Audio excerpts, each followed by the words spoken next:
Good morning. I'm Eric Scherder with Corteva Agriscience. I serve as our U.S. technical lead for our marketing department.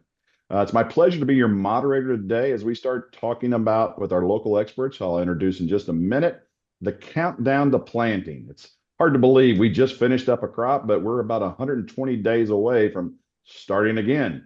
It is my pleasure to introduce Chad Buendorf and Jeremy Hunt. Chad, give us a little bit to the audience about your background, time, experience, and then we'll move to Jeremy.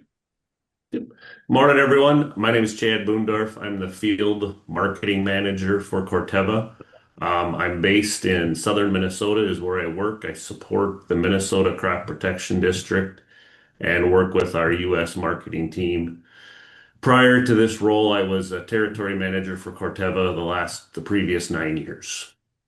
Awesome. Jeremy? Perfect. Good morning, everyone.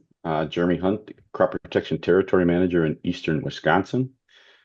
Been here about 4.5 years, and prior to my experience at Corteva, I spent about 18.5 years in ag retail. So, folks, we've got a lot of experience with us here today. Before we get going, it's always kind of good to look in the rear view a little bit.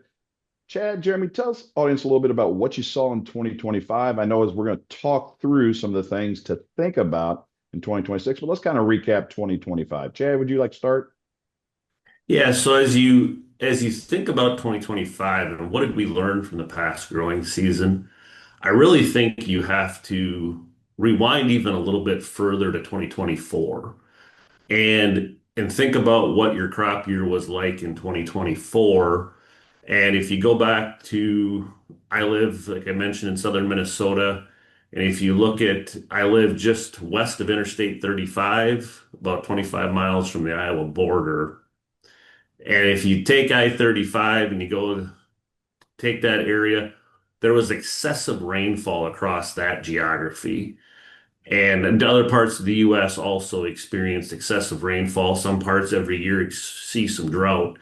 But we knew coming out of 2024 in parts of the country that as we get to the western part of the Midwest, we were going to see some tremendous weed pressure coming into the year. And it was really evident in 2025 that depending on what you implemented for a plan based off of what you had experienced the year before really impacted your success. And really, we had tremendous weed pressure coming in from 25 into the 26 season. So we saw where people got really aggressive with their pre's and had a planned, say, two-pass approach program in their soybeans. It really helped set them up for success in 2025. Yeah, that seems like a kind of a common theme that I hear from a lot of folks across the U.S. Being aggressive on your pre's paid big dividends in 25. Jeremy, what's some other kind of things you saw out there in 25 that might resonate with customers? Dovetail off of Chad there a little bit, right? We struggled with some weed control. Weeds got big. Timing maybe wasn't great on spraying, but I think the one that's on the top of everybody's mind, we had a disease year in 2025, right? Probably the biggest we've had since we discovered tar spot in 2019. And so I think that's the top of the mind for somebody going into 2026. What do we deal with southern rust, right? Across the upper Midwest, disease was top of mind, killed a lot of hybrids, affected a lot of things. And how do we deal with that in 26? Yeah, for sure. It's a bad day when DOT is putting out no smoking signs on cornfields along the interstates. It was a tough year for disease, that's for sure. Folks, I do want to give you one highlight here. If you do have questions as we go through today, please use that Q&A function. We will try to address those if they're relative to the topic.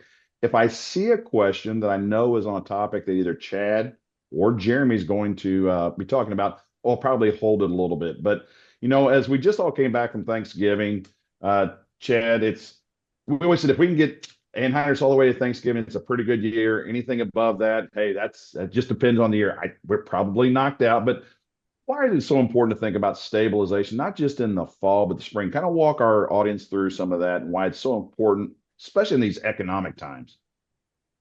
Yeah, so as you think about stabilizers and the value that they bring, as you think of seven keys to corn production, while weather is number one to high yield corn production, nitrogen really falls in at number two. And the key is, as we're applying our nitrogen, what can we do to help keep it in the ammonia form longer so we can hold it within the soil profile? So it's less likely to leach. As we I talk about leaching or below ground loss.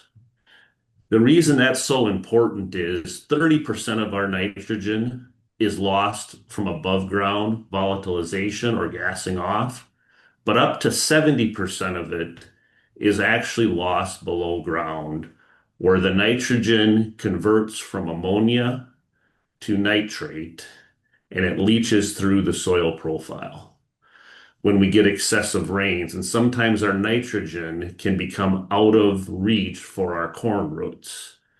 There's always been this thought out there, well, corn likes nitrate nitrogen, so I want it to convert from ammonia to nitrate. But in reality, corn doesn't care if it's ammonia or nitrate. And actually, when the corn plant is small, it prefers ammonia in that early stages. So when you treat with a product like Instinct or Enserve, we will keep the nitrogen molecule in the ammonia form for another 6 to 10 weeks. And for many years, so we know the value in the fall, but something that I didn't used to understand is I always thought you used Enserve in the fall, or you used Instinct with your hog manure in the fall. But in reality, if you're putting on your nitrogen at below 50-degree soil temps in the fall, you actually get your 6 to 10 weeks of stabilization when your soils warm up in the springtime of the year to help keep it in that ammonia form longer.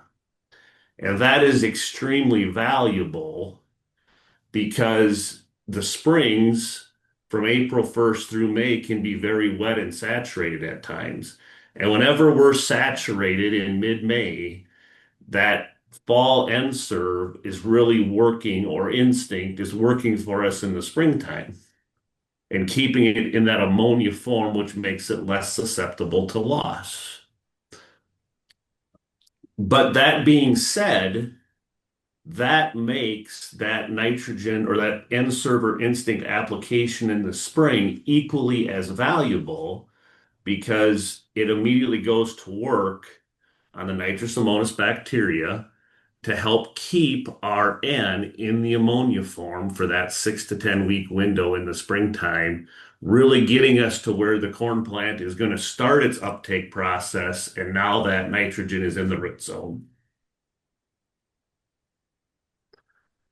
So Enserve is kind of the Corteva staple. It's been around for a long time, and that is our primary nitrogen stabilizer for anhydrous ammonia applications. So it can be added through the tank with your nitrogen supplier, or we can inject it on the bar at a rate at 32 ounces per acre in the spring or the fall.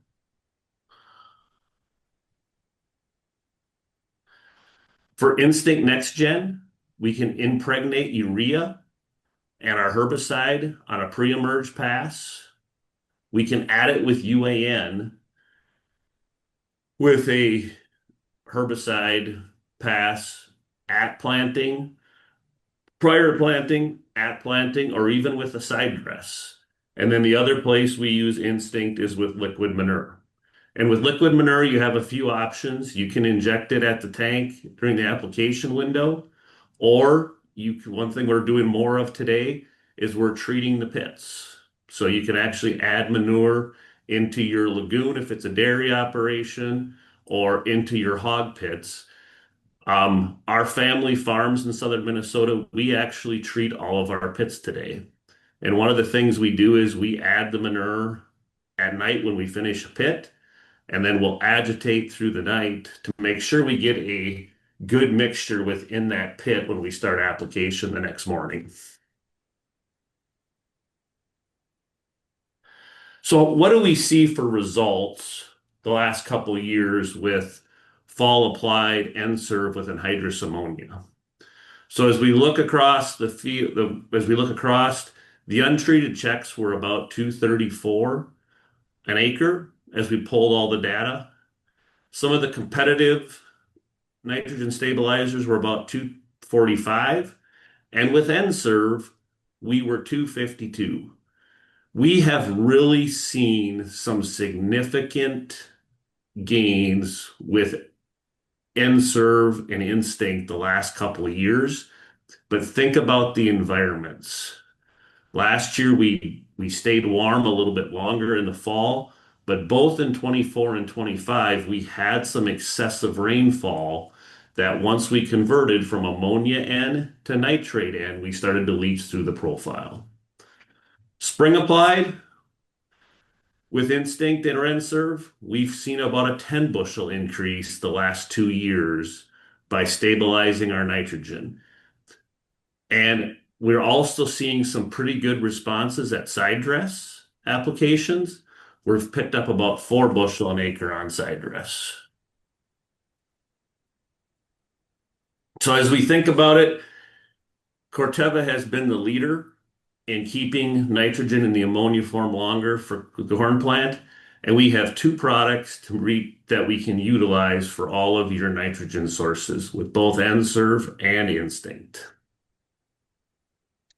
Yeah, Chad, you bring up a lot of really good points there, and you, I think what really resonated with me is stabilizers aren't just a fall thing; they're a spring, they're a side dress aspect as well. Jeremy, how are some of your customers out there in your part of the world utilizing our stabilizers today? What are they seeing? Chad mentioned an emerging market with dairy manure, and I kind of live in Dairy Central up in Northeast Wisconsin. We've seen a huge uptake there when it comes to treating dairy manure, untreated acre for years. When Instinct first came out, it was, how do we apply this correctly? Now that we can use the pit label. So Instinct has really caught on there. And then we're in a side dress world, so we do a lot of Y dropping. That UAN application has really started to take off where, hey, we're using some reduced rate stuff. We don't need to hold this nitrogen for 8 weeks. We need to hold it for 4. So how do we implement this where we get some yield benefit, manage to keep that nitrogen on that corn plant and maximize yield potential? Yeah, one thing, obviously, folks, we all, Chad, Jeremy, myself, we get an opportunity to not only work with retailers, but the seed industry as well. And one thing that always I try to stress, or I think about our customers, is you're going to put more stress on your nitrogen in 26 than you probably did in 25. And they'll say, why?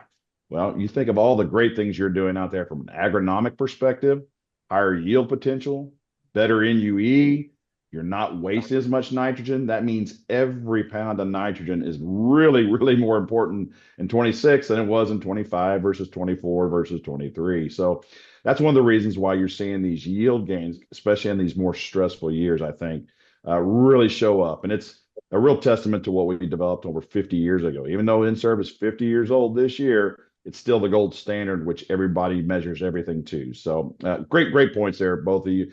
Jeremy, as you kind of think about it, can you walk our folks through, you think about corn, we talk about the importance of nitrogen. Well, falls right in there, corn herbicides. How do we maintain that weed-free environment so that we can really maximize that yield potential of that great genetics out there? Yeah, thanks, Eric. When I think about corn yield, it really starts at the base foundation. How do we make sure we keep that corn plant not having a bad day? And that means we've got to keep it weed free, right? First product that we've got in that realm to help us keep weed free that gets us a tremendous amount of availability to spray multiple passes, whether that's pre and post or an early post, is Resicore REV. Resicore REV was developed as an evolution of the Resicore brands, right? We've gone through several formulations with Resicore, and this truly is a new formulation with proven powerful weed control. What's in Resicore that makes that superior to other products? It starts with our base of acetochlor. Okay. Acetochlor is our grass herbicide with activity on small seeded broadleaves. In addition to the encapsulated acetochlor that's there, we add stinger and mesotrione. Stinger is bringing us great control when it comes to the ragweed species. And then we've got meso in the tank for all of our other broadleaf weeds. When it comes to crop safety, and this is one I saw firsthand this past year, didn't really expect that, but we've all sprayed some corn and speckled some things up. And with the encapsulation that's in Resicore, our crop safety has just gone tremendously better. We saw very little crop response when it came to Resicore Rev. And then the tank mix compatibility. Okay. Resicore XL and now Resicore Rev was developed for those individuals that are using a lot of UAN and ATS in their mixes. And we were having trouble mixing that with herbicide. Generally, ATS causes us a lot of problems out there. With Resicore Rev, those problems go away. We're able to mix a bunch of ATS and UAN, mix that they don't have a problem in the tank and the sprayer, and we can get it out of the sprayer. And gives us some flexibility to, hey, lay some end down. Maybe we throw some instinct in the tank, and we can get that sprayed on the soil surface. And then from a Rev standpoint, we've got a much wider application window. Our ability to spray up to 24-inch tall corn with Resicore Rev.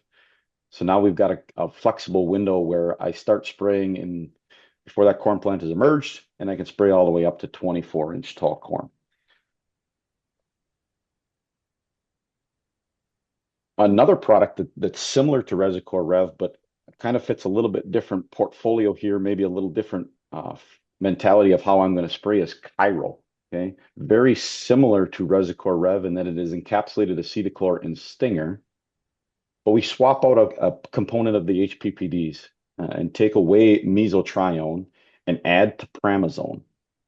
What does that bring us different than what we've got with Resicore? Topramazone allows us to have a little bit more grass control. And I'm not talking grass that's 6 feet tall, but 2-3 inch grass, right? We've got the ability to maybe touch up some crabgrass or something like that. Second thing that makes Chiro unique is that it's post only. There is no safener in Chiro. Okay.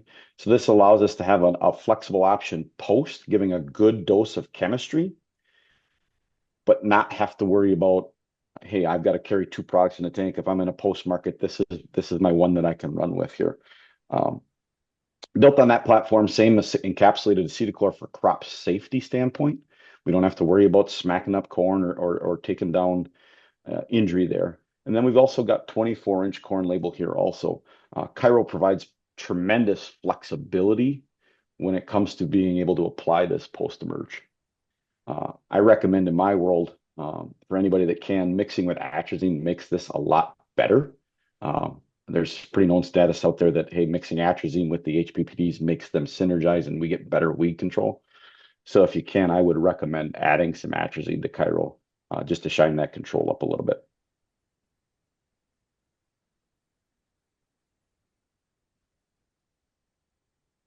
So as you think about Resicore Rev and Chiro, and you look back, one of the things when I look at those two products is they not only have a good pre-weed emergence activity with acetochlor being the base of both of those products, but they provide outstanding post residual control for emerge broadleaves.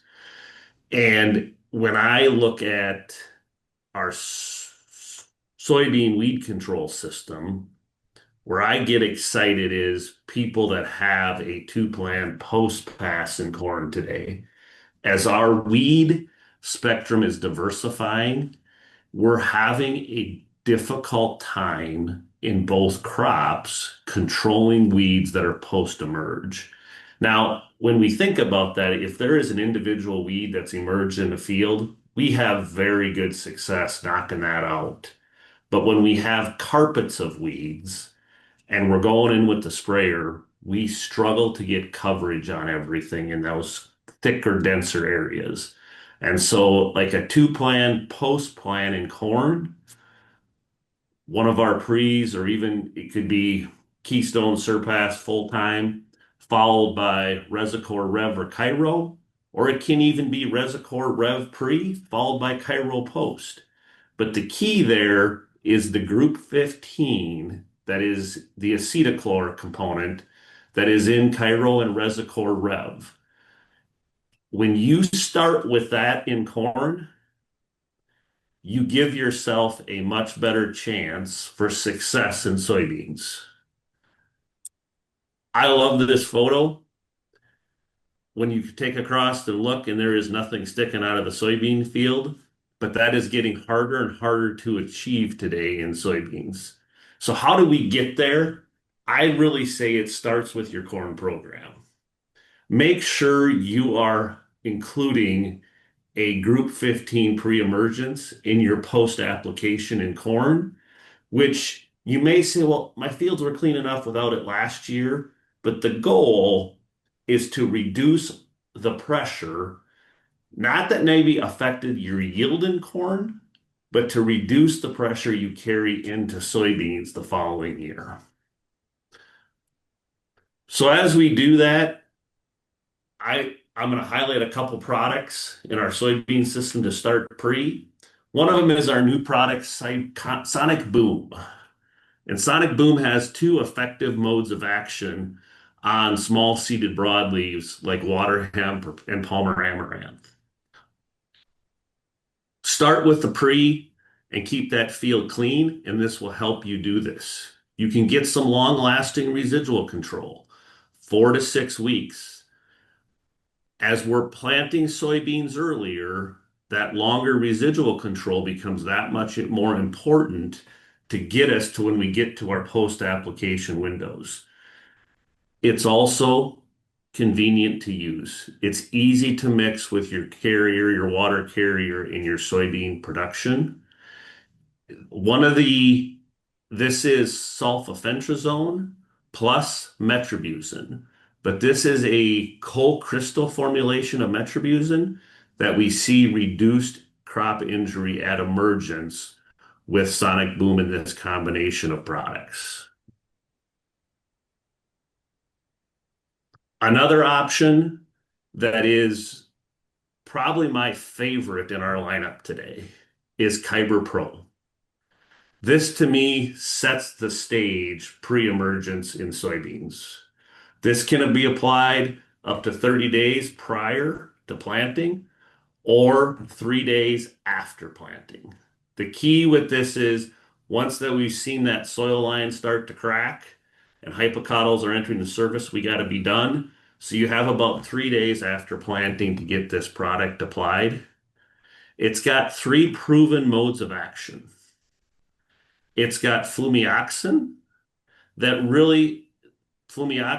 metribuzin, and then pyroxasulfone. I look at this, to me, what makes this the ultimate premix is the Flumi does all the work for you the first 14 days after application. And then what we do there is we kind of hand off the pre-emergence control to the pyroxasulfone at that point. And that's what gives us the 6 to 8 weeks of pre-emergence control on and gives us that excellent residual control, allowing us to get our post-application made. And it fits very well within the Enlist weed control system.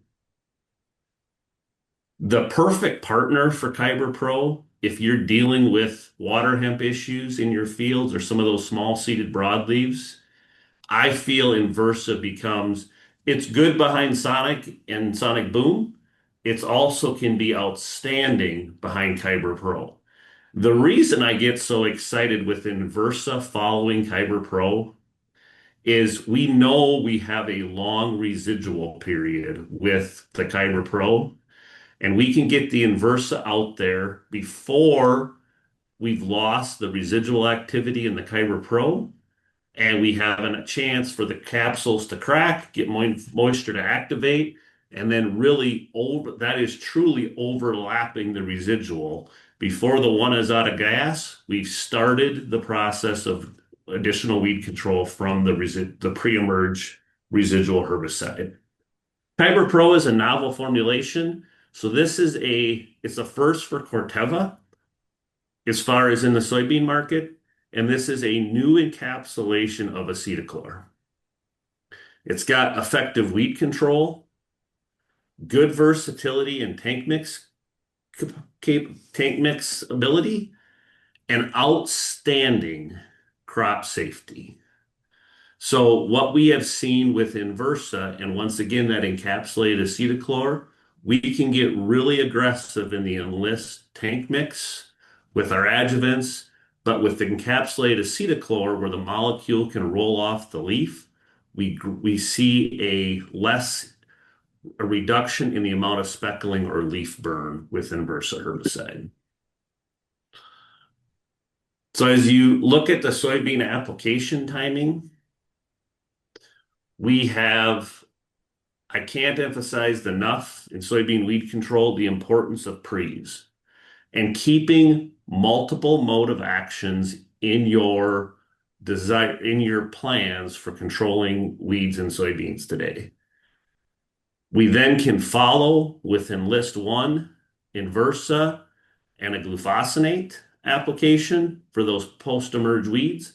And if needed, we still have that flexibility to come back another time with Enlist 1 and glufosinate to help us out on water hemp. Folks, just want to give you one quick reminder. As you got questions, and we do have several here in the Q&A, use that Q&A feature. We'll go ahead and address those at the very end. I hate to stop our speakers. You can see that they love talking about these products. Jeremy, talk us a little bit about what you all are seeing this year out of soybean weed control. I mean, it was a challenge this year with the rainfall. I heard Chad talk about early planting, putting a little more stress on some of those residuals. What worked successfully for you all up there? Successful to me looks like we can't miss that free opportunity. If we miss that free window and we end up in a 2-pass post program, we struggle season long, right? So like Chad said, I can't emphasize enough, make that the priority. If that means I've got to park a corn machine so that I can go spray soybeans, sounds funny, but I do that, right? That pre-emerge, we get one chance to use that chemistry in a 2-year rotation. It's that important. It sets us up for success the entire year when we do that. Second thing we've really found that worked well is, I'm going to emphasize that we need to be Enlist plus glufosinate. My issues to the north here, we've ran into trouble when guys were just using Enlist glyphosate. It's not enough power on that acre, especially as we get some big weeds and miss a pre-timing. So Enlist plus glufosinate, really the right answer. Yeah, and I know there's always the tough economic times there when you talk about soybeans in the markets. There might be a temptation, if you will. Hey, I'll just go a one pass with the glufosinate, or I'll just cheapen it up and go one with Enlist. What's your all's thoughts on just going out with a single mode of action there in beans post-emerge? I think it's really, really important that we use a multiple mode of action approach. So I was graduating from college in the late 90s as the glyphosate trait was blowing up in soybeans and corn. And I look back and we all kind of went away from good weed control programs to spraying glyphosate. And it worked exceptionally well for about 2 to 3 years. And I think we have to learn from that. We have to look back 25 years now, 25 plus years, and realize how relying on one mode of action creates challenges. And we have a lot of internal research data that will show that Enlist alone is X, glufosinate alone is Y. But when we combine those actives together in a post-emerge application, we get significantly better. One actually complements the other. Any other thoughts there, Jeremy? I agree with Chad. It's when we do the two together, 1 + 1 is 3 in this case. It's not 1 + 1 is 2. So growers really need to consider using both products. Very good. The one thing I see here is, and you both mentioned it, and we're kind of, I think we're talking about it, is, You've got early season weed control, then that mind kind of shifts to insecticides and fungicides. Jeremy, would you like to talk just a little bit about some of the fungicides that coming out of Corteva and why we're utilizing these? Yeah, thanks, Eric. We get really excited when we get to talk about new products, right? And Yeah. for the first time, Corteva gets to offer a new three-mode of action fungicide called Forcevo. Really, really exciting product here. Three-mode of action, running with a triazole, a strobilurin, and an SDHI. And oh, by the way, this is a new novel SDHI to the corn market. Okay, providing long-lasting control out there, key disease resistance, and I think this year the value of that fungicide probably paid for the next 5 or 6 years, right? With the disease pressure we had from Southern Rust this year, growers really multiplied their dollar when they spent it on a fungicide. Very much a systemic and translaminar movement with Forcevo. So we get excellent crop penetration, giving us excellent control. Labeled across multiple crops, corn, soybeans, wheat. Overall, a really new, unique product here. And I think compared to the untreated checks, guys, this was lights out when it came to rust control. And that's kind of where the SDHIs shine, right? We get some movement with the strobilurins, and then the triazole really knocks out that rust component. Kind of a cool new herbicide. From a fungicide standpoint, also, what better way to save some dollars, right? How do we dovetail our season-long approach? Hey, we did an excellent stabilizing our N, and we've moved on to fantastic weed control. We've maximized our yield potential with a fungicide on that acre. How do I dovetail and make that all work for my operation, right? And so Corteva offers the opportunity, to continue to fund an account and save some money on a crop protection up front with a 10% discount. This is a wash, rinse, and repeat. We've offered this same program for 4 years in a row. But new for 2026 is we've got the option for a grower to be able to finance that crop protection transaction at 0%. So I encourage you to talk to your local territory manager or local salesperson. How do I maximize that for my operation?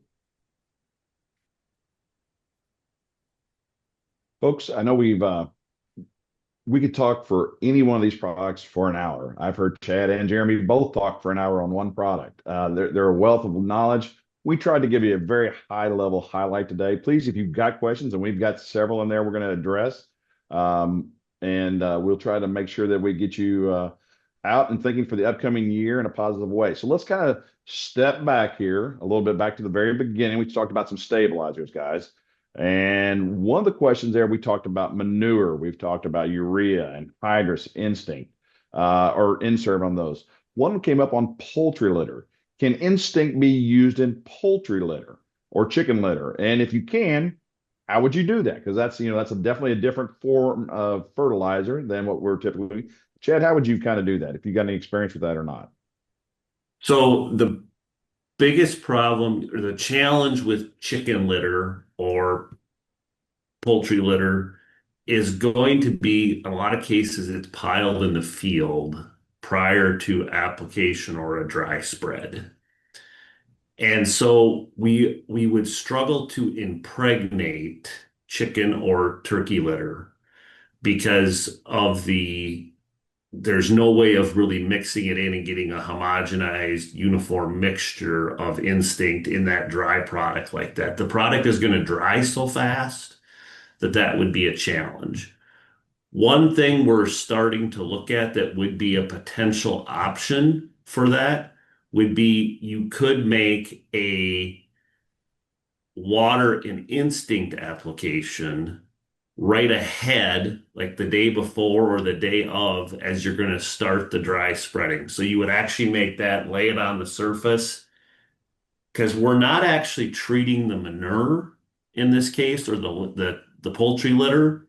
We're actually treating the nitrous amonis bacteria in the soil. And so you could make that application ahead and then dry spread your litter on top and then work it in. And that would be an option. Yep. Yep. I think you drove it home there. A lot of products there, Chad, in the industry, they treat fertilizer. We use fertilizer just as a carrier, just like you use water as a carrier to get a herbicide to the target, which is the weed. We're just typically we use it, your fertilizer as the carrier to get to the ground to affect the nitrous ammonium. So great point there. There was a question here, and I think it goes back to, and Jeremy or Chad, we talked about unsafened acetochlor and safened acetochlor. Can you kind of give the group what's the difference? Why do we have both in the lineup that we didn't do maybe 10 years ago? Sure. So the safener is really there to get that corn up out of the ground, right? Once it's germinated and emerged, the safener really doesn't matter anymore, right? It's there to get that crop up and out of the ground and emerge so we can move on with life. That's really what the safener does in all of those products. Now, encapsulation, a little different than safener there, right? When we talk safety post-emerger, that encapsulation is maybe doing something different than safener pre-emerge. And so crop safety post-emerge is really about rolling off a leaf, getting onto the soil surface, not penetrating a leaf surface and causing burn from oil. So two different safeners there from encapsulation versus safener for emergence. Hopefully that answers what the question was. Yep. Jeremy, I think this is, we'll go with you and Chad, Phil, to drop in here as well. This is more on that corn side. We talked about, I think, Jeremy, you mentioned atrazine. It's a great tank mix partner with Cairo. Really the question boils down to, are there other key tank mix partners that you would recommend? I know with Cairo, we have a lot of versatility. We could go on a seed production field, or we can go into typical field production. You want to go into a little more of some other things to think about from a tank mix partner perspective? Yeah, I mean, I think it really depends on what the grower is looking to do, right? If we're on a conventional acre, or if we're on a glyphosate acre or a traded acre. I think atrazine, like you said, it's a great tank mix partner. It makes things work better. We can add glyphosate. We can add enlist on a traded acre with PCE or Vorseed to try and help with some additional broadleaf control if you think you need some more burn down potential there. Great flexibility on both Rev and Chiral from that standpoint, Eric. Okay. The question, and there's another one it's basically the late season applications. This year, a lot of growers, and it wasn't their intent by any stretch. They've got knocked out, couldn't get back in. Do we have a hard cutoff at 24 inches with those chemistries? I think it'd be in this case, Rev or Cairo. Label says 24 inches. 24 we inches. do have a hard cutoff, but one thing I just want to call out there, it isn't to the 24 inches to the top of the plant. It's 24 inches from the arc of the highest collared leaf, which in theory, if you're measuring to the top of the plant, we're probably talking 28 to 30 inches that way. And we really want to if you start to think about a 24-inch arc of the highest collared leaf, that at that point, we're going to struggle to actually get good coverage on the weeds, because whether you're in a 30-inch row, a 22-inch row, or a 20-inch row, we've really closed off the canopy at that point. So we have to start at that point, we've got to start thinking about, hey, can I move to drops, or what am I going to do to get coverage inside the canopy? So just keep that in mind. Right. I know every grower and retailer loves using drops, right? So if we can do our job and do it well, and hopefully kind of, as I think you heard here from Jeremy and Chad, and use those multiple modes of actions, get those rates up on the pre-emerge, be timely, we can hopefully avoid ourselves in that drop situation. The question coming in here would be, can you apply pre-emerge herbicide too early in the spring? It doesn't say whether that's corn or soybeans, folks, but what's your thoughts there, gang? I don't like to see pre-emerge herbicides on frozen ground, personally. When it comes to our Group 15s or acetochlor containing products like Surpass or SureStart or Resicore REV, I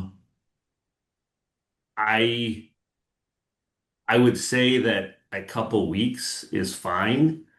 Ideally, if you're in a conventional tillage system where you're making a field cultivator or a vertical till pass, I feel the ideal time is right before that pass or right after the planter pass. If I want to maximize efficacy, yes, we can apply them sooner, but if I want to get the best weed control at the rate, I really like it as close to the planter pass as possible. Any thoughts there, Jeremy, as well?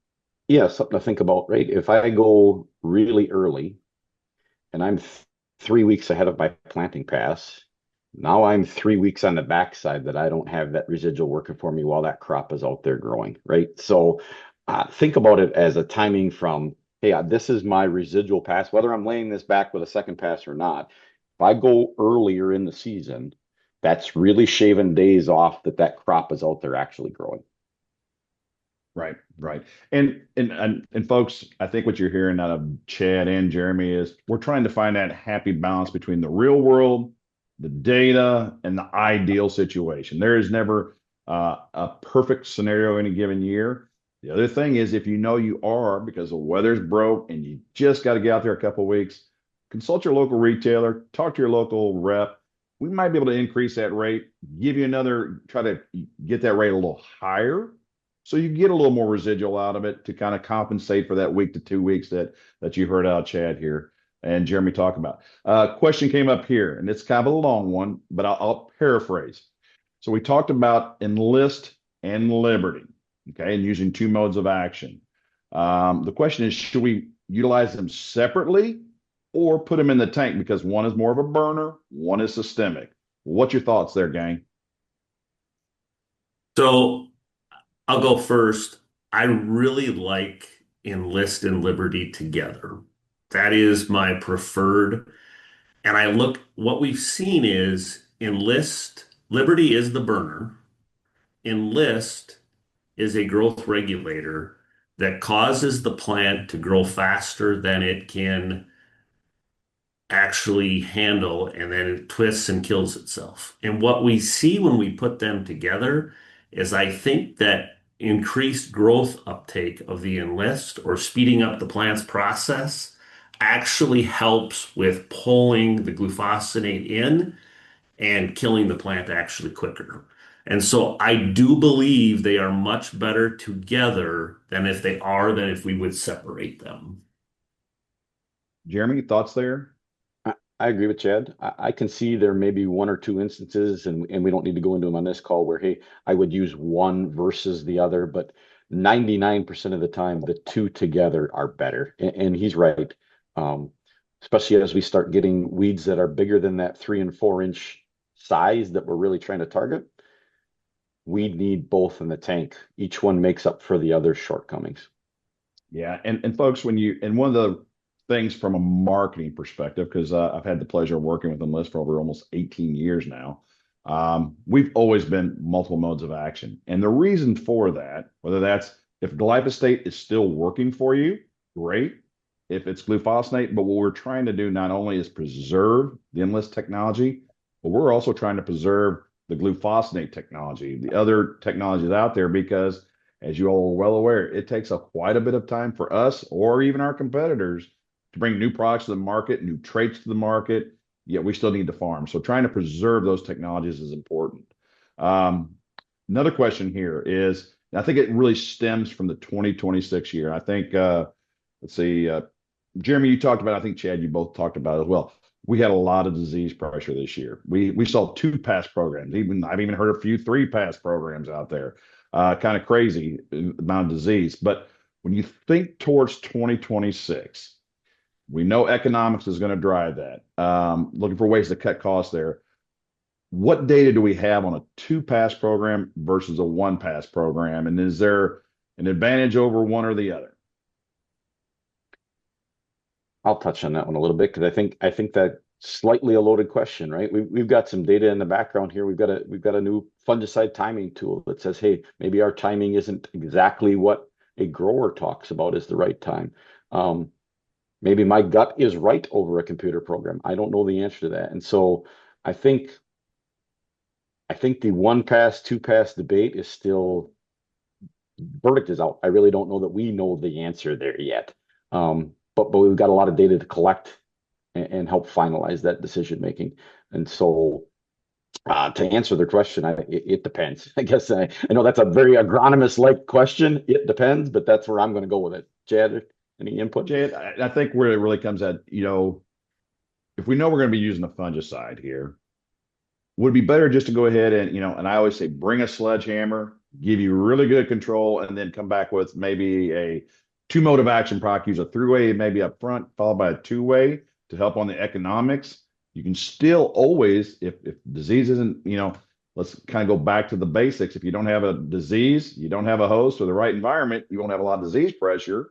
So maybe that second pass isn't needed. Back to what Jeremy said. What's your thoughts on that? So one of the things when you're trying to think of timing and multiple passes, our fungicides have our two and three-way mode of action. Fungicides have a preventative characteristic and a curative characteristic to them. The hard part with the curative is the curative works on disease that isn't visual yet, ideally. You really have to spray it. The plant's been infected, you don't see it, but that's when the curative has the greatest activity. So if somebody was debating about when should I spray, traditionally over my career, I have seen a benefit to people being on the early side of the window. There have been a couple exceptions in years in disease movement, but you really have to be proactive on that application, both from the preventative and the curative perspective of the fungicide applications. I also see, hey, I'm going to spray fungicide post, but I may be thinking about skipping the soybean seed treatment component. That is actually prior to my crop protection role. I worked within our seed brands on our seed treatment portfolio for 5 years. I can't emphasize some things to consider if you're thinking about, hey, I'm just going to spray post twice and not use a seed treatment. Number one, if you don't treat your soybeans, you need to consider upping your planting rates by at least 10% because of what you'll experience for a reduction in stand loss in certain environments. Okay? Conservatively, when we look at our 10 plus years of seed treatment research, I can very conservatively tell you that a treated soybean is worth at least 1.4 bushels an acre. In wet, moist environments at emergence time frame, it's higher than that. The other thing is when you look at diseases like Pythium and Phytophthora, which affect emergence, when we create those wounds or injuries to a soybean plant, even if it survives, it becomes more susceptible to sudden death syndrome, brown stem rot, and other fusariums that are in the soil that the fungicide application can't fix once that plant is infected. Remember, like on SDS, most of those infections occur from planting to VE on the soybean. We just don't express them until August or early September, depending on conditions in growing season. Chad, you almost got to read my mind because that was the next question is on that was the seed treatment component. And the real question, where do I spend the money? I think from a fungicide. But one thing I think for all growers, no matter where you're farming today, you think about what our seed treatments and the genetics we're doing today, we would not be able to do these early planted soybeans if we didn't have the premier genetics and these seed treatments.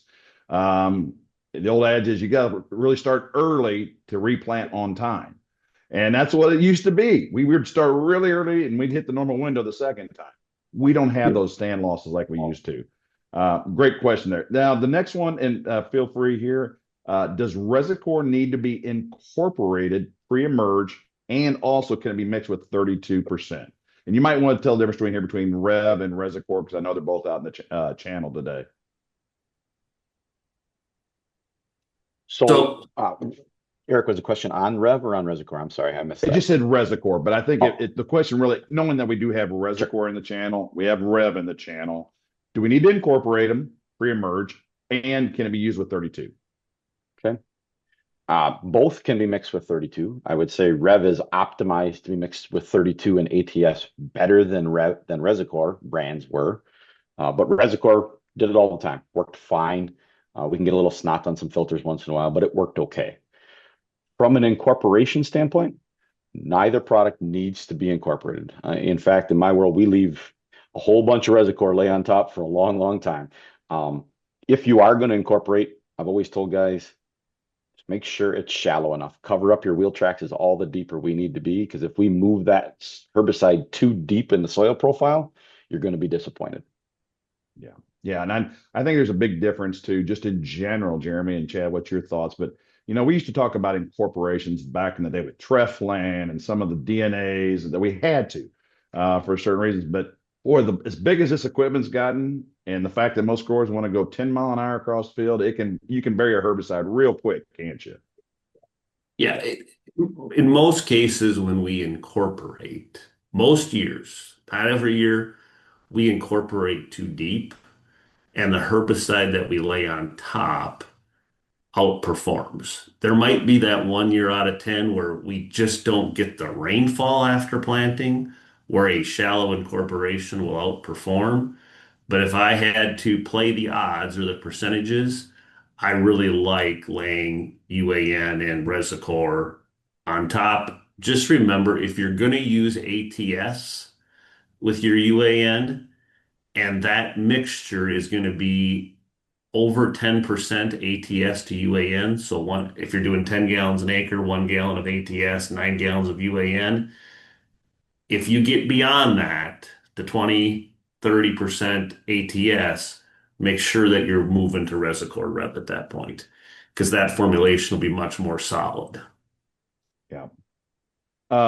Another question here, and we've kind of touched on it a little bit when we talked about enlist in Liberty, but the question here is, do you think Liberty hurts Roundup's effectiveness when tank mix?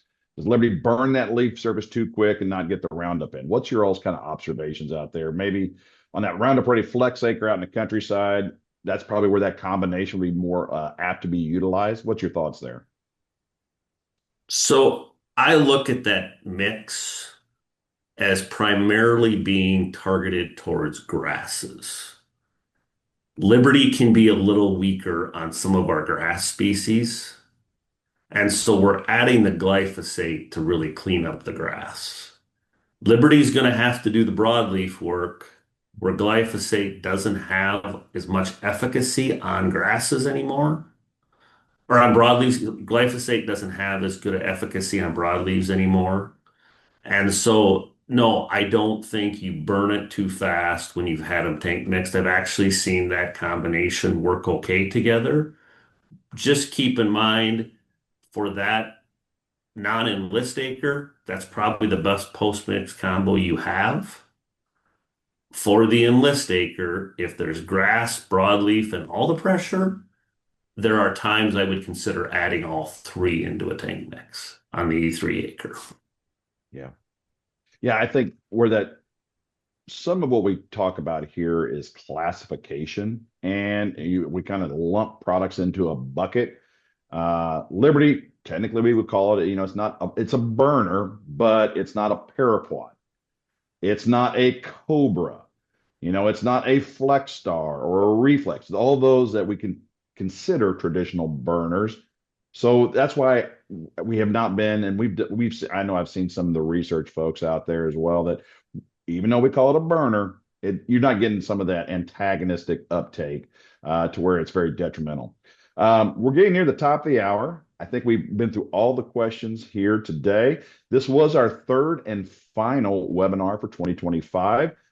Given the feedback we've heard from our customers, folks on the line, we're going to be offering these again in 2026. As always, we appreciate your support. And hopefully everybody has a Merry Christmas, Happy Holidays coming up. Try to wrap the year up very successfully. And if there's anything you need more from Corteva, reach out to your local retailer reach out to your local Corteva sales rep, and we wish you the best of luck. Chad, Jeremy, thank you so much for taking time today to talk to our audience, and we will be wrapping up the webinar. Thanks, everyone.